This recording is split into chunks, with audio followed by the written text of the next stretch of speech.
Definition କ'ଣ? ସେବକ ହେଉଛନ୍ତି ସୂର୍ଯ୍ୟ, ସାରା ଜଗତକୁ ଆଲୋକ ଦେଉଛନ୍ତି। ତାଙ୍କର ତୋର ମୋର ନାହିଁ, ନର୍ଦ୍ଦମା ପାଣିରେ ବି ପଡ଼ୁଛନ୍ତି, ଗଙ୍ଗା ପାଣିରେ ବି ପଡ଼ୁଛନ୍ତି। ସେବକର ପ୍ରଥମ ଲକ୍ଷଣ ତାର ତୋର ମୋର ରହିବ ନାହିଁ, ସେବକ ଜୀବନର ମହତ୍ଵ ଆସିବ।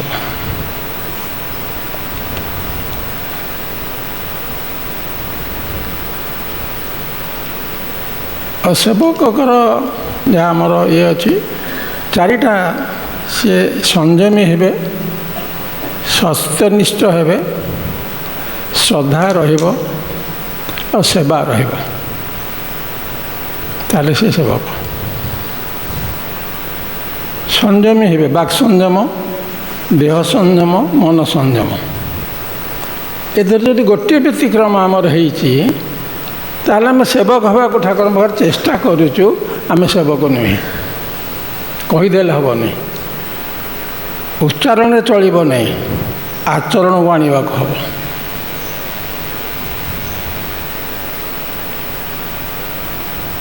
ତା ସେବକ ସଂଘର ଅଧିବେଶନ ସୌଭାଗ୍ୟ ଆମେ ସେବକ ଅଛେ।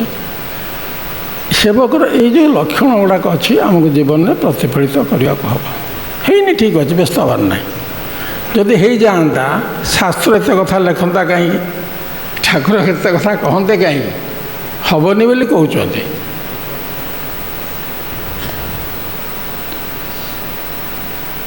ଥରେ ଭୁବନ ବ୍ରହ୍ମଚାରୀ ପାଣି ଗିଲାସଟା ଧରିକି ଠାକୁରଙ୍କର ବିଶ୍ରାମରେ ଠିଆ ହେଇଛନ୍ତି ବାହାରେ ମଠରେ।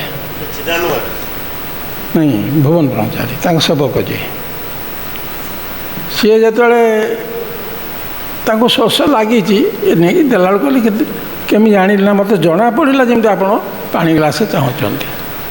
ସେବକ ଭିତରେ ସେଟା ପ୍ରତିଫଳିତ ହେବ। ମୈନାବତୀ ଆଶ୍ରମରୁ ଆତ୍ମାନନ୍ଦ 2 ବସ୍ତା ଚାଉଳ ପଠାଇଥିଲେ ସେବା ପାଇଁ। ଚାଉଳ ତ ଆସିଗଲା, ଓହ୍ଲେଇବ କିଏ? ବସ୍ତାଟା ବଡ଼ ବଡ଼ ଥିଲା। ଭୁବନ ବ୍ରହ୍ମଚାରୀ ଯାଇ ଓହ୍ଲେଇଛନ୍ତି। ଅଭ୍ୟାସ ନାହିଁ ତ, ଓହ୍ଲେଇଲା ବେଳେ ରକା ପଶିଲା। କ'ଣ ହେଇଗଲା ଯେ ସେ ଉଠି ପାରିଲେନି, ବାରଣ୍ଡାରେ ପଡ଼ିଗଲେ, କିନ୍ତୁ ବସ୍ତାଟା ଓହ୍ଲେଇ ଦେଇଛନ୍ତି। ଆତ୍ମାନନ୍ଦ ପଠାଇଥିଲେ ମୈନାବତୀ ଆଶ୍ରମ ଠାକୁରଙ୍କ ସେବା ପାଇଁ। ସୁଧୀରଚନ୍ଦ୍ର ରାୟଙ୍କ ଘରେ ଠାକୁର ଥିଲେ ସେତେବେଳେ। ସୁଧୀରଚନ୍ଦ୍ର ରାୟଙ୍କ ଘରେ ଏଇ ଅବସ୍ଥାଟା ହେଲା। ସେ ସମୟରେ ଆଉ ଜଣେ ଆସିଲେ, କହିଲେ ଠାକୁର ଏଠିକି ତ ଆସିଛନ୍ତି ଆପଣ, ଆଉ ଟିକେ ଆମ ଗ୍ରାସନକୁ ଯାଆନ୍ତେ। ଆଉ ଠାକୁର କହିଲେ ଭୁବନକୁ ପଚାର। ଭୁବନ ବ୍ରହ୍ମଚାରୀ ତାକୁ ପଚାର। ସିଏ ସବୁ ଭୁବନ ବ୍ରହ୍ମଚାରୀ ବାରଣ୍ଡାରେ ଯେ କଷ୍ଟରେ ଗଡ଼ୁଛନ୍ତି, ପଚାରିଲେ ମୋ ଅବସ୍ଥା ତ ଏଇଆ, ମୋତେ କ'ଣ ଠାକୁର ସେଟା ନିଜେ ସ୍ଥିର କରିବେ? ଗୋଟେ କଥା ହେଲା, ସେ ଯିବେ। ଭୁବନ ବ୍ରହ୍ମଚାରୀ ଏମିତି ଅସୁସ୍ଥ ଅବସ୍ଥାରେ ଅଛନ୍ତି। ଗାଡ଼ି ଆସିଲା, ଠାକୁରଙ୍କ ଜିନିଷପତ୍ର ସବୁ ଗଲା, ଠାକୁର ଯାଇ ବସିଲେ। ଅନେଇ ନିଅନ୍ତି ଭୁବନ ବ୍ରହ୍ମଚାରୀ କି ସେ କେମିତି ଗଲେ। ମନ ଯଦି କ'ଣ ଇଏ କିଛି ସେବାର ବୋଧେ ତ୍ରୁଟି ରହିଗଲା କ'ଣ। ସେଠୁ ବସିଲା ପରେ ଆଙ୍କୁ ଟେକାଟେକି କରି ନେଇକି ଗାଡ଼ି ଉପରେ ଥୋଇଦେଲେ। ସେତେବେଳେ ଗାଡ଼ିର ରାସ୍ତାର ଅବସ୍ଥା ଯାହା ଥିବ, ପୁଣି ଗାଁରେ ଯେଉଁ କଷ୍ଟ ଆପଣ ଅନୁଭବ କରନ୍ତୁ। କିନ୍ତୁ ସେ ସେବକ ଥିଲେ, ଟିକେ ବି ଭାବୁନାହାନ୍ତି ଯେ କ'ଣ ଠାକୁରଙ୍କର ଇଏ କ'ଣ। ପହଞ୍ଚିଗଲେ ସେ ଭକ୍ତଙ୍କ ଘରେ, ଠାକୁରଙ୍କ ଜିନିଷ ଚାଲିଗଲା, ସବୁ ଚାଲିଗଲା। ଆଙ୍କୁ ଟେକି ନେବାକୁ କେହି ନାହାନ୍ତି। କେହି ନାହାନ୍ତି। ସେ ଉଠିବାକୁ ଚାହିଁଲେ, ସମ୍ପୂର୍ଣ୍ଣ ସୁସ୍ଥ ହୋଇଯାଇଥିଲେ। ସେବକ ଜୀବନ ଥିଲା, ପରୀକ୍ଷା ଥିଲା ଠାକୁରଙ୍କର। କଷ୍ଟ ଆସିବ ଜୀବନରେ, ଆସିବନି ବୋଲି ନୁହେଁ, ଯିଏ ସହିବ ସେ ମୋର ହେବ। କମ୍ କଥା ନାହିଁ। ଆଉ ସେବକ ଜୀବନର ଚାରିଟା କଥା: ସତ୍ୟ, ସଂଯମ, ସ୍ନେହ, ଶ୍ରଦ୍ଧା। ଆମେ ଯେ ସେବକ ଜୀବନ ଯାପନ କରୁଛୁ, ସେବକ ବୋଲି କହୁଛୁ, ଆମକୁ ଏଇ ଚାରିଟା ଉପରେ ଦୃଷ୍ଟି ଦେବାକୁ ହେବ। ସଂଯମ ଭିତରେ ପୁଣି ଏଇଟା ଦେହ ସଂଯମ, ମନ ସଂଯମ, ଚିତ୍ତ ସଂଯମ ସବୁ ଆସିଯିବ। ସଂଯମୀ ନହେଲେ ସେବକ ଜୀବନ ହୋଇପାରିବ ନା। ସେଥିପାଇଁ କହୁଛନ୍ତି ସେବକ ଜୀବନ କଠୋରା। ସେବକ ଜୀବନଟା ଟିକେ କଷ୍ଟସାଧ୍ୟ ମେଣ୍ଟେନ୍ କରିବା।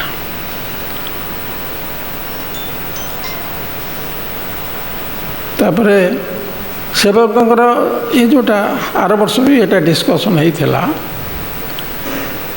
ସେ କହୁଛନ୍ତି ଯେ ଅଫୁରନ୍ତ କର୍ମଶକ୍ତି କାରଣ ସେବକ ରହିବ, ପରସ୍ପର ପ୍ରେମ ପ୍ରୀତି,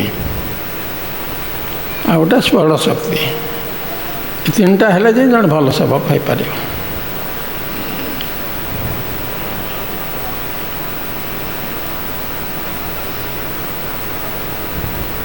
କର୍ମ ଆଉ ସେବା ଭିତରେ କ'ଣ ତଫାତ? ସଂସାରରେ ରହି ମୁକ୍ତି ପାଇବାକୁ ହେଲେ ସେବା ହିଁ ଏକମାତ୍ର ମାଧ୍ୟମ ବୋଲି ଠାକୁର କହୁଛନ୍ତି। ଆମେ ତ ସଂସାରରେ ଅଛୁ, ମୁକ୍ତିଟା ବଡ଼ କଥା ବୋଲି ବି ସେ କହୁନାହାନ୍ତି। ଆରେ ମୁକ୍ତି କ'ଣ? ମୋ କତି ମୁକ୍ତି କେଡ଼େ ସହଜ। ମୁକ୍ତିଟାକୁ ଯେଉଁଟା ଆମେ ବହୁତ ବଡ଼ କଥା ଭାବୁଛୁ, ଅତି ସରଳ ଭାଷାରେ ସେ କହିଦେଇଛନ୍ତି ମୋ କତି ମୁକ୍ତି। ସବୁବେଳେ ତୁମେ ମୋ ସହିତ କନେକ୍ଟ ହେଇ ରୁହ, ଚେତନାରେ, ଚିନ୍ତନାରେ, ଭାବନାରେ, ସ୍ୱପ୍ନରେ, ଏରେ ସବୁବେଳେ ଯଦି କନେକ୍ଟ ହେଇ ଆମେ ରହିପାରିଲୁ, ମୁକ୍ତିର ଆସ୍ୱାଦନ ଆସିପାରିବ। ସବୁବେଳେ ଆମେ ତାଙ୍କ ପାଖରେ ଅଛୁ। ସୁନ୍ଦର ସୁନ୍ଦର କଥା କରିବାକୁ ପଡ଼ିବ ଆମକୁ। ଆଉ ସେ ଯେଉଁ ସେବକ ଜୀବନର ମହତ୍ଵ ଟପିକଟା ଦିଆହେଇଛି, ସେବକ ସମସ୍ତେ, ସେବ୍ୟ ଜଣେ। ପବନ ବି ଜଗତରେ ସେବା କରୁଛନ୍ତି, ଆଲୋକ ବି ଜଗତରେ ସେବା କରୁଛନ୍ତି, ସମସ୍ତେ ସେବକ। ତାପରେ ଆମେ ଯେମିତି ସେବକ ଭାବରେ ଭାବୁଛୁ। କାଲି ଯେବେଳେ ସମୀକ୍ଷା ହେଉଥିଲା, ବହୁତ ଭାଇ କହିଲେ ସେବା କ'ଣ ନା ପରିବେଷଣ। ଯେତେ ଭାଇ ପରିବେଷଣ ସେବା କହିଲେ, ସେତିକି ଭାଇ ପ୍ରସାଦ ପାଇବାକୁ ନଥିବେ। ମନେ ମନେ ଭାବୁଥିଲେ ଆଉ କ'ଣ କିଛି ସେବା ନାହିଁ ସଙ୍ଗରେ।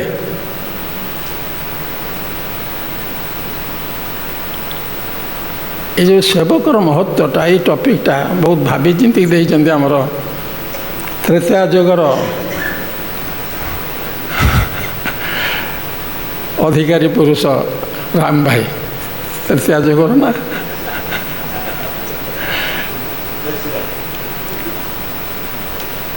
ଅଯୋଧ୍ୟା ତ ଫେରିଛନ୍ତି ଏବେ ସଦ୍ୟ।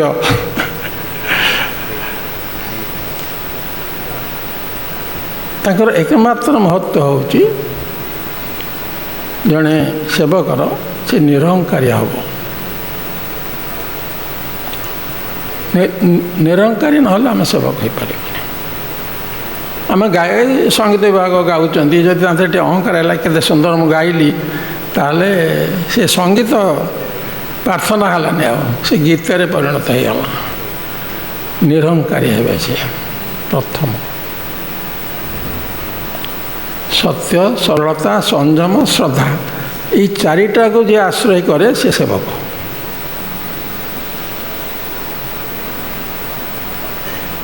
ଏବଂ ଆମ ଭିତରେ ଅନୁଶୀଳନ ଚାଲିବ, ସବୁବେଳେ ଅନୁଶୀଳନ ଚାଲିବ। ଚାରିଟାରେ କେଉଁଠି ଆମେ ବ୍ୟତିକ୍ରମ ହେଉନି ତ।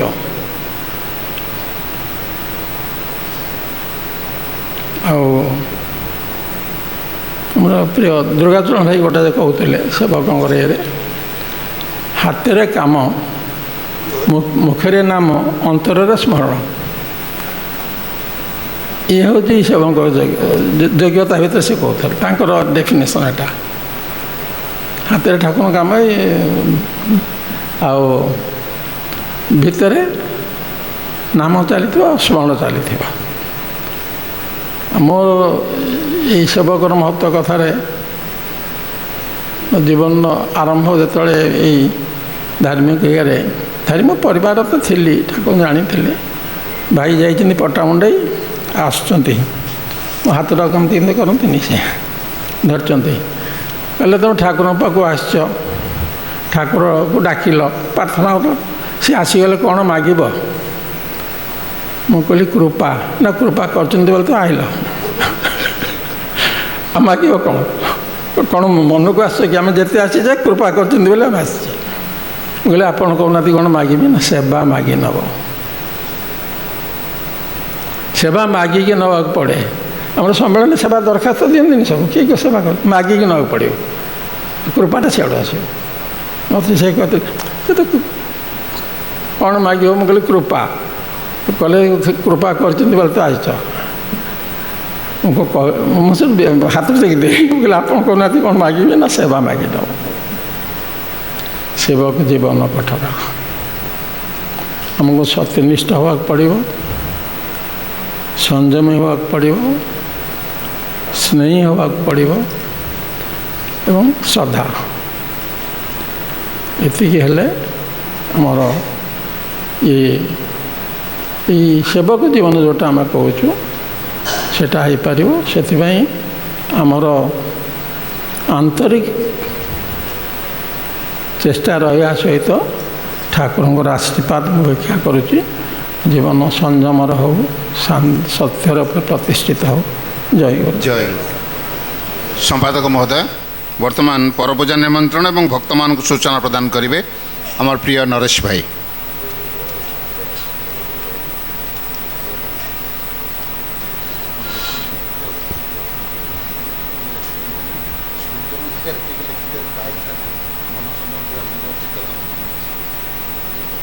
ଆମର ସଂଯମ ଲେଖିଛନ୍ତି।